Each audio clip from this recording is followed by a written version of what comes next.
ભુજ શહેરમાં વિકાસ એપાર્ટમેન્ટમાં થયેલ દાગીના ચોરીના ગુનામાં આરોપી ચોર ઇસમને મુદ્દામાલ સાથે ગણતરીની જ કલાકોમાં પકડી પાડી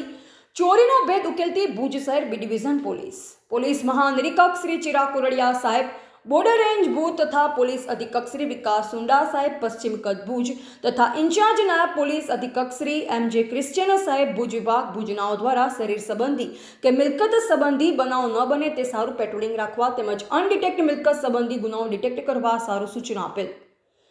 જે અન્વયે ભુજ શહેર બી ડિવિઝન પોલીસ સ્ટેશનના એપાર્ટ ગુના રજિસ્ટર નંબર 0135/2026 BNS કલમ 305/331 મુજબનો ગુનો તારીખ 5/2/2026ના મોડી રાત્રે દાખલ થયેલ, જે અન્વયે પોલીસ ઇન્સ્પેક્ટર શ્રી ડી.ડી. સિમ્પી સાહેબ દ્વારા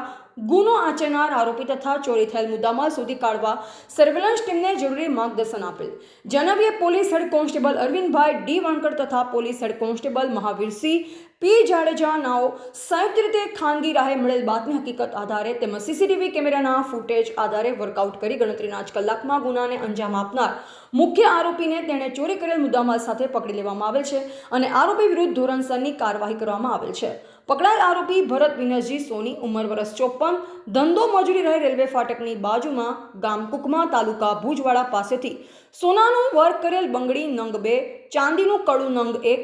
એમ કુલ કિંમત રૂપિયા 36,000નો મુદ્દામાલ કબજે કરવામાં આવેલ છે.